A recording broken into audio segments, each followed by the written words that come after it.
우리가 함께 나눌 은혜의 말씀은 빌립보서 2장 5절로 11절까지의 말씀입니다. 빌립보서 2장 5절로 11절까지의 말씀, 신약 318페이지에 있습니다. 빌립보서 2장 5절로 11절까지의 말씀, 우리가 한 절씩 교독을 하도록 하겠습니다. 먼저 읽겠습니다. 너희 안에 이 마음을 품으라. 곧 그리스도 예수의 마음이니 그는 근본 하나님의 본체시나 하나님과 동등됨을 취할 것으로 여기지 아니하시고 오히려 자기를 비워 종의 형체를 가지사 사람들과 같이 되셨고 사람의 모양으로 나타나사 자기를 낮추시고 죽기까지 복종하셨으니 곧 십자가에 죽으심이라. 이러므로 하나님이 그를 지극히 높여 모든 이름 위에 뛰어난 이름을 주사 하늘에 있는 자들과 땅에 있는 자들과 땅 아래에 있는 자들로 모든 무릎을 예수의 이름에 꿇게 하시고 같이 있습니다. 모든 입으로 예수 그리스도를 주라 시인하여 하나님 아버지께 영광을 돌리게 하셨느니라. 아멘. 아멘. 사랑하는 성도 여러분, 우리가 주일 오후 예배는 빌립보서 강해를 이어가고 있는데요. 빌립보서 첫 번째 말씀드렸던 것이 바울이 옥중서신으로 기록을 했다. 그리고 지금 빌립보 교회가 어려움 가운데 있는데 그것은 분열과 다툼이 있었다는 것을 우리는 알고 있습니다. 그래서 지난주에 나눴던 말씀처럼 바울은 그 교인들에게 한 마음, 한 사랑, 그리고 같은 뜻을 가질 것을 종용했지요. 그것을 이루기 위해 어떻게 해야 한다고 방법과 태도를 이야기해 주었는데요. 1절에 보면 이와 같이 그리스도 안에 무슨 권면이나 또 사랑으로 하는 모든 위로나 또 성령의 어떠한 교제가 있거나 긍휼이나 자비가 있거든 이 모든 것을 어떻게 하라고요? 같은 사랑, 한 마음, 그것으로 나의 기쁨을 충만하게 하라라고 권면하는 내용을 보고 있었습니다. 그러면 그와 같은 방법을 어떠한 태도로 이루어가야 되는지가 3절과 4절에서 말씀해주고 있었죠. 3절에 보니까 다툼이나 허영으로 하지 마라라고 말하고 있습니다. 다툼과 허영이 나는 이유는 무엇일까요? 이것은 자기의 이익을 목적으로 하기 때문입니다. 자기의 생각이 따로 있기 때문입니다. 같은 마음, 같은 생각이 아닌 거죠. 그러니까 곧 자신의 생각을 낼 때 교회에서는 어떤 어려움이 일어나는가? 이와 같은 다툼이 날 수 있는데 그 안에 내용이 허영, 헛된 영광, 자신의 영광을 추구하더라 그 말입니다. 우리 교회는 하나님의 영광만 추구하는 곳인 줄 믿습니다. 그렇죠. 세상은 자기 영광을 추구하지만 우리는 성도로서 하나님의 영광을 추구하는 사람입니다. 성도로서 하나님의 영광을 추구할 때 가장 중요한 것은 교회의 거룩성입니다. 하나님께서 거룩하시기 때문에 우리도 거룩하라 말씀하신 것, 우리가 갖고 있는 세상적인 인간적인 힘을 종교로 힘입어서 우리가 그것을 배가하는 능력을 갖는 것이 아니라 하나님께서 가지고 계시는 성품, 그 속성이 거룩함, 바로 그것 자체가 우리 교회의 중요한 표지가 되는 것이지요. 그러므로 아버지가 거룩하기에 그 아버지를 닮은 자녀도 당연히 거룩한 것입니다. 우리가 때로는 넘어지기도 하고 때로는 실족도 하지만 우리는 그 거룩함을 하나님 안에서 계속 유지하며 이와 같은 한 마음으로 주님을 기쁘시게 할 수 있는 것입니다. 그래서 이와 같이 말하고 있네요. 오직 겸손한 마음으로 각각 자기보다 남을 더 낮게 여기십시오. 그렇죠? 왜요? 겸손은 그리스도인에게서는 가장 중요한 마음가짐이기 때문에 그렇습니다. 지난주에 말씀을 드렸었는데 우리는 무엇으로 만난다고요? 여지없는 죄인으로 만난다고요. 그렇죠? 근데 자신이 죄인인 줄 모르면 어떻게 되죠? 자꾸 자랑하려고 해요. 자신을 드러내려고 해요. 세상이 그러하죠. 세상에서는 요즘 계속 뭘 얘기하나요? 광고 문구를 잘 보세요. 대개 자존심을 건드리거나 비교 우위를 너희가 먼저 우위를 점해라. 그리고 세상의 최고가 되라. 상위 1%가 되십시오. 3%가 되십시오. 친구가 물었다. 너 요즘 어떻게 사니? 나 그랜저로 답해. 이런 거잖아요. 옛날에 그런 광고가 있었어요. 즉 그런 것처럼 자신의 가치를 어떤 물질 그리고 세상에서 처음 추구하고 있는 가치로 답변해내는 거죠. 그것은 다 자기 영광입니다. 그러나 우리는 하나님의 영광을 구하는 거룩한 성도인 줄 믿습니다. 그래서 4절에는 이제 각각 연합에 대한 마음을 해주셨어요. 자기 일을 돌볼 뿐더러 각각 다른 사람들의 일을 돌보라. 즉 자기에게 맡겨진 일이 있지요. 그러나 그 일뿐만 아니라 우리 옆에 있는 사랑하는 우리 교우들, 또 우리 이웃에 있는 사람들, 그 일들을 돌보아서 어떻게 하라고요? 각각 돌보아서 함께 협력해서 일을 진행해라. 이것이 하나님이 기뻐하시는 일하심입니다. 오늘 좀 어려운 이야기를 나눌 수도 있어요. 본문에 하나님에 대한 이야기를 나눌 건데요, 삼위의 하나님이 나오시거든요. 자, 저를 보시겠습니까? 눈을 좀 떠주세요. 주님과 깊은 묵상을 나누시려고 하는 분도 계시는데 제 눈을 좀 봐주시면 감사하겠습니다. 우리가 삼위의 하나님은 성부, 성자, 성령 하나님이시죠. 근데 그 하나님께서는 서로 홀로 계시지 않고 삼위 하나님이 서로 교제하셨어요. 그리고 서로 사랑하셨어요. 이것이 바로 협력입니다. 하나님께서 그렇게 함께 우리를 위한 구원의 협력 사역을 이루시는 것처럼 우리도 자기뿐만 아니라 우리 각각의 일을 돌보아 함께 하도록 하나님께서 말씀을 하시는 것입니다. 드디어 이제 오늘 본문 5절로 넘어가 볼게요. 5절에 이렇게 말하고 있네요. 너희 안에 이 마음을 품으라.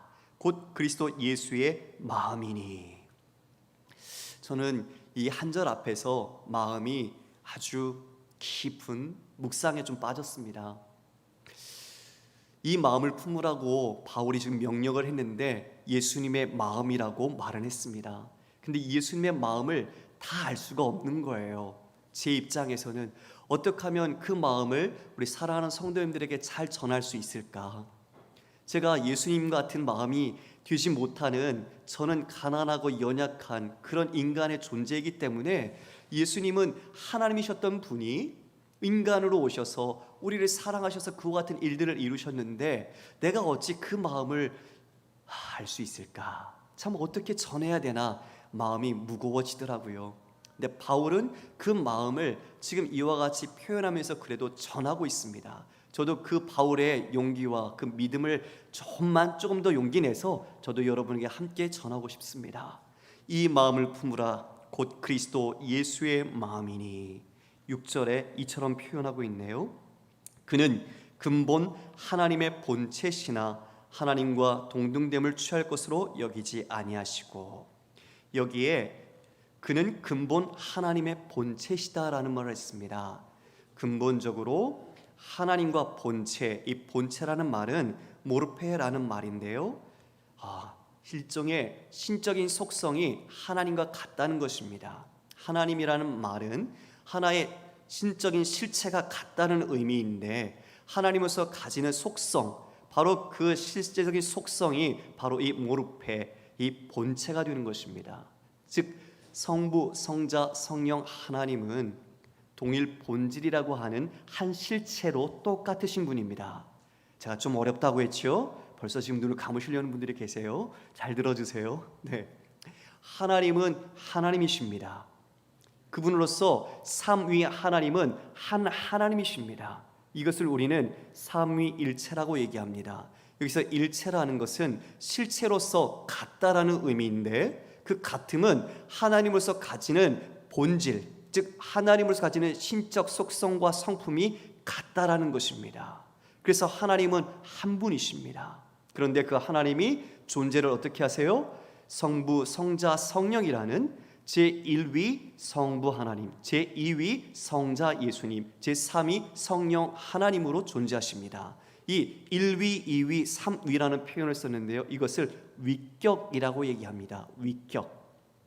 우리는 사람이잖아요. 그런데 사람이 아니지만 사람 인자를 쓰면서 단체나 개를 말하는 게 있습니다. 무엇이죠? 법인, 그렇죠? 법인도 그렇고 사회 쪽에서도 나타내는 그런 어떤 인격을 부여해서 사람과 같이 이야기하는 것이 있습니다. 마찬가지로 하나님은 한 분이시나 우리 삼위의 하나님을 구별하기 위하여 이렇게 1위, 2위, 3위 이렇게 정하게 되는 것이죠. 순서가 1, 2, 3으로 되어 있지만 그 모든 권능과 영광에 있어서는 똑같으십니다. 하나님이 그래서 삼위일체라는 말을 우리가 표현하며 사용하게 되는 거죠. 325년 니케아 공의회에서 이와 같이 결정이 되었습니다. 지금 근본 하나님의 본체시다, 하나님과 같은 본질적인 속성과 성품을 지금 우리 주 예수 그리스도께서도 똑같이 갖고 계시다라는 얘기입니다. 지금 그러면 우리가 요한복음 1장 1절로 3절까지 좀 보면서 제가 하나님이 예수 그리스도가 어떤 분인지를 우리가 알아야 그 마음을 조금 더 이해할 수 있을 것 같아서 제가 읽어드리겠습니다. 요한복음 1장 1절에 태초에 말씀이 계시니라. 이 말씀이 하나님과 함께 계셨으니 이 말씀은 곧 하나님이시라. 그가 태초에 하나님과 함께 계셨고 만물이 그로 말미암아 지은 바 되었으니 지은 것이 하나도 그가 없이는 된 것이 없느니라. 여기서 이 태초라는 말은 창세기의 태초와는 다른 겁니다. 창세기의 태초는 시간, 즉 역사가 시작된 개념에서 태초를 말하는 비기닝을 의미하는 것이고, 여기에 태초는 역사와 시간이 있기 이전의 태초를 말하는 것이죠. 즉 삼위 하나님께서 계셨을 때의 그 태초를 말하는 것입니다. 그 태초에 말씀이 계셨다. 그런데 이 말씀이 하나님과 함께 계셨으니 이 말씀이 곧 하나님이시라. 이 말씀을 로고스라고 표현하는데 바로 누구를 말씀하시는 겁니까? 말씀이 육신되어 오신 제2위 성자 예수님을 말하는 것입니다. 바로 예수님은 이와 같이 하나님과 함께 계셨다. 그런데 2절에 3절에 보니까 그로 말미암아 지은 바 되었다. 만물이. 즉 예수님은 어떤 분이시다? 창조주 하나님이시다. 우리는 이와 같이 우리 삼위 하나님께서 예수님이 말씀으로 우리 성부 하나님 또 성령 하나님과 함께 계셨고 이와 같이 모든 창조 사역을 이루시는 하나님이라는 것을 우리는 여기서 알 수 있게 되는 거죠. 또 골로새서 1장 15절 16절에는 이렇게 말씀하고 있습니다. 혹시 자막이 있을까요? 골로새서 1장 15절에서 16절. 그냥 제가 읽어드리겠습니다. 세 번역인데요, 여러분 갖고 계신 성경은 약간 다른 번역일 수 있습니다. 그 아들은 보이지 않는 하나님의 형상이시요 모든 피조물보다 먼저 나신 분이십니다. 만물이 그분 안에서 창조되었습니다. 하늘에 있는 것들과 땅에 있는 것들, 보이는 것들과 보이지 않는 것들, 왕권이나 주권이나 권력이나 권세나 할 것 없이 모든 것이 그분으로 말미암아 창조되었고 그분을 위하여 창조되었습니다. 여기에 이렇게 말씀하고 있네요. 아들은 보이지 않는 하나님의 형상이다. 그렇죠? 예수님께서 그래서 말씀하셨어요. 나를 본 자는 하나님을 보았다. 아버지와 나는 하나다. 아시는 것처럼 하나님, 우리 삼위 하나님, 그러니까 하나님은 영이시기 때문에 우리와 같은 육체적인 어떤 물질과 형상은 갖고 있지는 않습니다. 그러나 그분은 신적인 속성과 인격을 갖고 계세요. 그 인격을 우리가 하나님의 사랑, 자비, 긍휼 이렇게 표현을 하지요. 마찬가지로 하나님께서는 예수 그리스도를 통해 자신의 그러한 신적 속성을 함께 공유하시고 드러내시는 것입니다. 피조물보다 먼저 나셨다 말씀하신 것처럼 우리를 지으신 창조주이심을 골로새서에서도 이와 같이 증거하고 있습니다. 즉 예수님은 시간 이전에 창조되신 분, 그리고 모든 만물을 지으신 분이시죠. 예수님은 보이지 않는 하나님의 형상이라고 이야기를 했습니다. 그러니까 예수님을 다시 말하면요, 우리가 볼 수 없는 하나님의 현현이라고 얘기할 수 있는 거죠. 현현이라는 단어는 구약에 있어서는 너무나 중요한 단어입니다. 데오코니, 즉 하나님께서 이 땅 가운데 나타나셨다라는 그 말, 그것이 바로 현현입니다. 천사로 오시기도 하고 계시를 통해서 오시기도 하셨는데 그와 같이 하나님이 직접 나타나셔서 우리에게 말씀하신 것, 바로 예수님이 보이지 않는 하나님의 현현이다라고 말을 하는 거죠. 자, 6절에 이제 그와 같은 분이 하나님과 본체 같은 영광과 권능을 갖고 있음에도 불구하고 어떻게 하셨어요? 하나님과 동등됨을 취할 것으로 여기지 아니하셨다.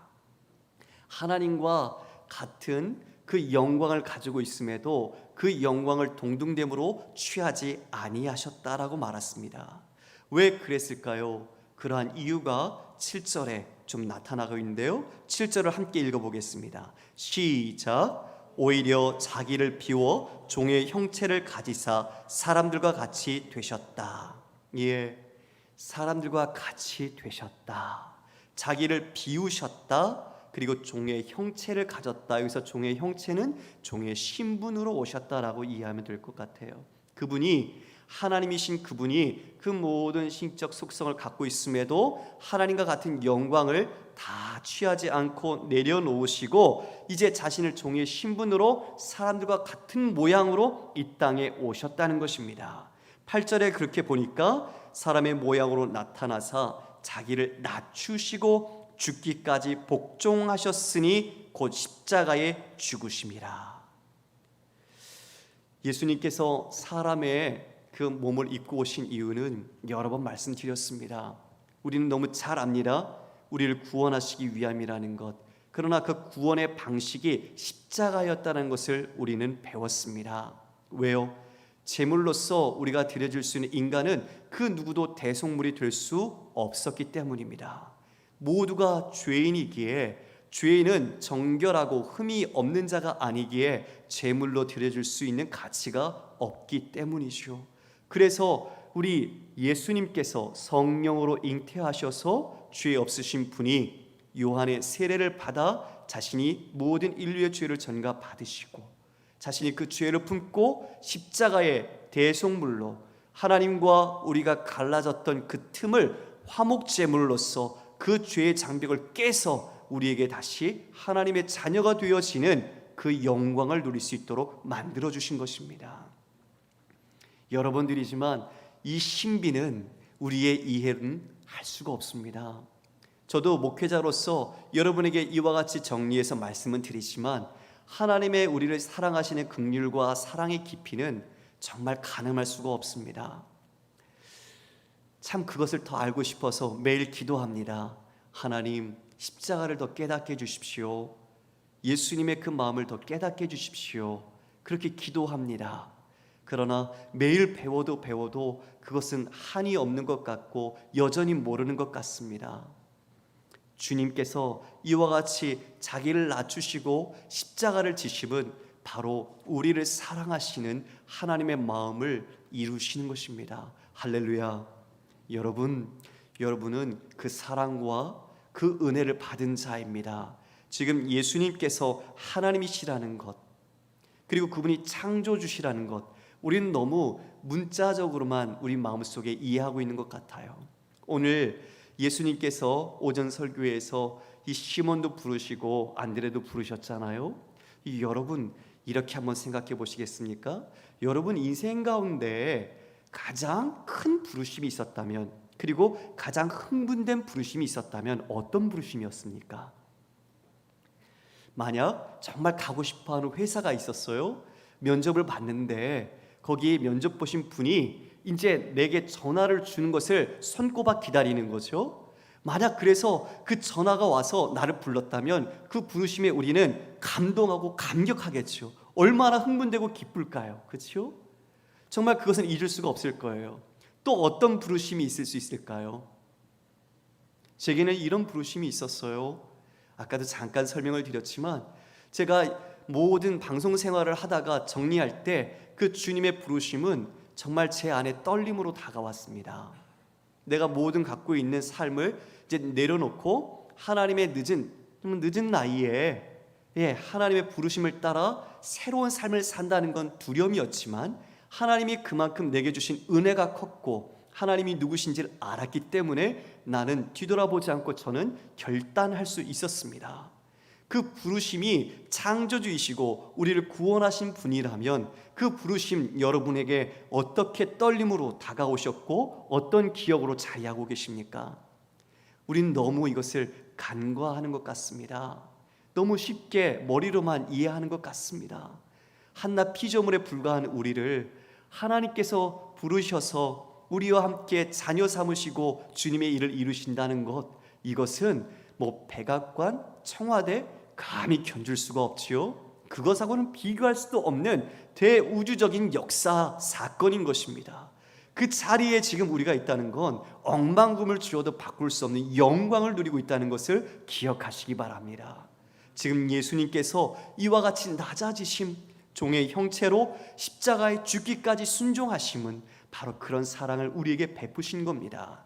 제가 예전에 예수님의 비하에 대해서 말씀을 드렸습니다. 그치요? 성육신 하셨다, 고난받으시고 그분이 죽으셨다, 그리고 심지어 장사까지 되셨다. 이것은 하나님으로서 경험할 수 없는 최대의 굴욕이고 수치였겠죠. 그러나 그것을 이루신 뜻은 하나님의 구원을 이루어 가기 위함이었던 것입니다. 예수님 그와 같이 하나님과 같은 영광을 잊지만 그 모든 것을 동등됨으로 취하지 않고 우리를 위해 비우셨습니다. 내려놓으셨습니다. 어디까지요? 그 수치와 모욕의 십자가까지 지셨습니다. 어떻게 하나님이 그러실 수 있을까요? 이 일에 대해서 다른 이단들이 있었습니다. 삼위일체의 다른 이단인데요, 어떤 이단들인가 들어보십시오. 성부 고난설이라는 이단입니다. 삼위 하나님은 실제적으로는 하나님 한 분밖에 없다. 그런데 그 하나님이 다른 모양으로 이렇게 인간 예수로 오신 것이다. 그래서 십자가에서 고통을 당하실 때도 실제적으로 고통을 당하시지 않았다. 그리고 고통 다 끝난 뒤에 그냥 올라가신 것뿐이다. 쉽게 말하면 가연설이라고 이야기합니다. 거짓으로 드러난 모양을 가지고 그렇게 예수님처럼 보이게 만들었다는 것이죠. 저는 그런 엉뚱한 말도 안 되는 이단들에 대해서 정말 이해가 되지 않습니다. 예수님께서 자신이 받을 그 죽음의 잔, 그 세례를 피하기 위해 겟세마네에서 밤이 새도록, 그리고 땀방울이 핏방울이 되도록 기도하셨습니다. 기억하시죠? 그러면 그렇게 기도하시는 예수님이 기도하고 갑자기 변해서 올라가서 하나님 성부 하나님 돼서 응답하시나요? 말이 안 되잖아요. 예. 이처럼 하나님에 대하여 올바로 이해하지 않으면 우리는 잘못된 생각을 할 수가 있습니다. 이것이 성부 고난설이라는 이단론입니다. 예수님은 실제로 인간의 몸을 입고 오셨습니다. 그리고 우리를 위해 십자가 지셨습니다. 그리고 부활하셨습니다. 이제 그 극적인 반전이 이제 나타납니다. 9절 함께 읽어볼까요? 시작. 이러므로 하나님이 그를 지극히 높여 모든 이름 위에 뛰어난 이름을 주사. 자, 그 8절까지는 정말 말할 수 없는 예수님의 비하, 예수님의 굴욕적인 모습들, 다 자기를 비우신 그 모습들이 나타났습니다. 그런데 이제 9절에는 하나님께서 바로 예수 그리스도를 어떻게 하신다고요? 지극히 높여 모든 이름 위에 뛰어난 이름을 주셨다, 이렇게 말하고 있습니다. 여기서 이름이라는 건 단순히 부르는 이름을 의미하는 게 아닙니다. 히브리적 개념의 이름은 그 사람의 존재를 규정하는 겁니다. 그래서 우리는 이름을 볼 때 다 이름의 내용에 의미가 있죠. 이삭의 이름이 의미 뭐죠? 웃음. 근데 실제로 하나님께서 오셔서 그 사라가 잉태치 못할 거라고, 잉태할 거라고 했을 때 자신을 잉태하지 못하는 것 때문에 어떻게 했어요? 웃었어요. 그래서 그 웃음을 가지고 그대로 이름을 붙인 거예요. 이삭. 그렇죠? 야곱은 어때요? 예, 야곱 이름이 무슨 뜻이죠? 발뒤꿈치를 잡는 자, 간사한 자란 뜻이에요. 나올 때 그와 같이 나왔거든요. 그런데 진짜 야곱의 인생이 어때요? 속이는 자로 살잖아요. 그 이름은 그 사람의 실존적인 실체를 담고 있습니다. 지금 여기서 하나님께서 이 모든 이름 위에 뛰어난 이름을 주셨다라는 것은 이 모든 이름이라는 피조 세계 모든 만물 위에 가장 으뜸으로 세운 그 이름 실존을 주셨다라는 것을 이야기해주고 있는 거예요. 그것이 어떻게 나타납니까? 10절에 보니까 그 내용들, 대상들이 나오네요. 하늘에 있는 자들과 땅에 있는 자들과 땅 아래에 있는 자들로 모든 무릎을 예수의 이름에 꿇게 하시고, 11절 같이 있습니다. 시작. 모든 입으로 예수 그리스도를 주라 시인하여 하나님 아버지께 영광을 돌리게 하셨느니라. 할렐루야. 어떤 이름을 주셨다고요? 주, 퀴리오스. 퀴리오스라는 주라는 단어, 그 이름을 주셨다라고 이야기하고 있습니다. 여러분, 모든 이름 위에 뛰어난 이름, 바로 주라는 이름을 주셨습니다. 그러면 주라는 것은 이 만물의 통치자를 이야기하는 것인데요, 퀴리오스라는 이 주되심에 대해서는 두 가지가 내용이 담겨져 있습니다. 첫 번째는, 그 주되심의 첫 번째는 무엇이냐? 세비어, 우리의 구세주가 되신다는 것입니다. 할렐루야. 우리의 구세주가 되심. 그래서 우리가 주님이라고 부를 때에는 예수님이 우리의 구세주가 되신다라는 내용이 포함되어 있는 것입니다. 두 번째, 그 주되심의 또 다른 하나는 뭐냐면 로드십, 우리의 주인 되심, 우리의 왕 되심을 이야기하고 있는 것입니다. 그러니까 우리가 예수는 주, 예수는 주 이렇게 찬양할 때 그 주에는 우리의 구원자, 우리의 세비어, 우리의 구세주가 되시는 주님, 그리고 우리의 주인이 되시고 이 만물의 왕이 되셔서 통치하시는 바로 그 주인 되시는 분이라는 것을 이 안에 담아서 표현하고 있는 것입니다. 그럼 우리가 주님이라고 부를 때에 나의 구원자요, 나의 주인 되심을 이와 같이 고백하는 우리 성도님들 되시기를 소망합니다. 하나님께서 이와 같은 이름을 이해해 주셨습니다. 우리가 예수님의 비하가 있다면 예수님의 반대되는 승귀가 있습니다. 승귀. 승귀는 어떤 것이 있느냐면 세 가지가 있습니다. 첫 번째, 부활하심. 이제 죽음과 사망의 권세를 깨트리고 주님께서 그 능력 가운데 부활하심, 이것이 첫 번째 그리스도의 승귀가 되겠습니다. 두 번째는 승천입니다.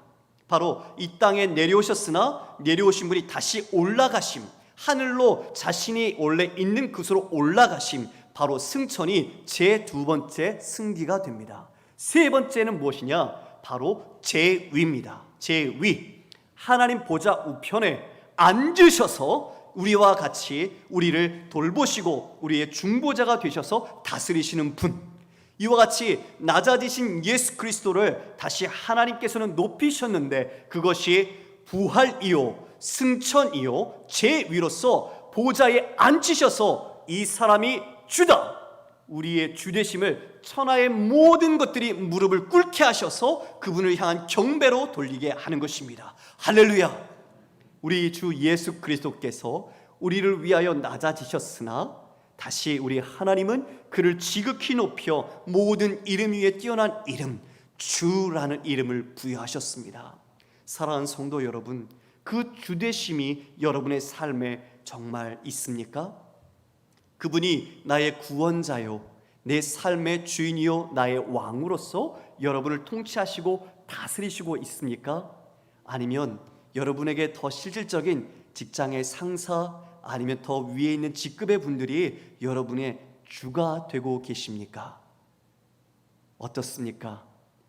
저도 직장 생활할 때 PD는 도제 시스템입니다. 즉 스승이 있으면 그 스승 밑에 제자로서 같이 배우는 시스템이에요.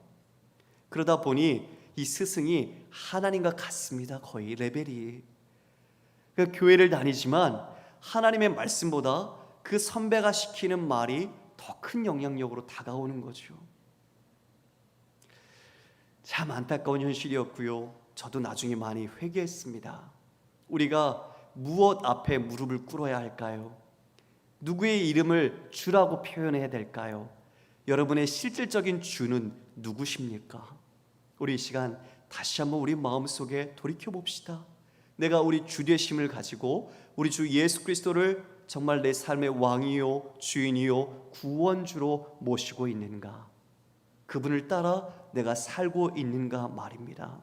세상은 자꾸 예수님이 아니라 다른 것을 보도록 우리를 유혹하고 미혹하고 넘어뜨릴 겁니다.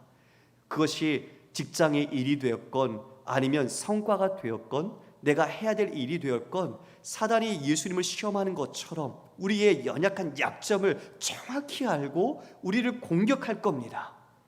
우리는 그때 어떻게 해야 되겠습니까? 예수님이 이겨내신 그 방법을 가지고 우리는 말씀으로 우리의 사명을 가지고 정말 그것을 이겨내야 되는 것이죠. 우리가 치열한 영적인 전쟁의 라인 앞에 서 있습니다. 여러분은 지금 전선의 최전방에 와 있는 사람들입니다. 우리가 싸울 무기는 유일한 말씀입니다. 예수님이 이기셨던 것처럼 여러분 다시 한번 우리의 주 되신 주님을 내 주로 진정 고백하고 인정하고 실질적으로 주로 삼아 내 믿음의 삶을 정말 이분과 함께 동행할 수 있기를 간절히 소망합니다. 바울이 왜 이와 같이 지금 빌립보 교인들에게 우리 예수님의 이야기를 했을까요? 이해되시겠죠? 왜 하셨는지. 그렇죠? 지금 교회가 어려운 상황이라고 말했잖아요. 우린 정답을 너무 잘 알아요. 정답은 잘 얘기할 수 있습니다. 그런데 그 답을 풀어가는 해답이 정말 더 중요합니다.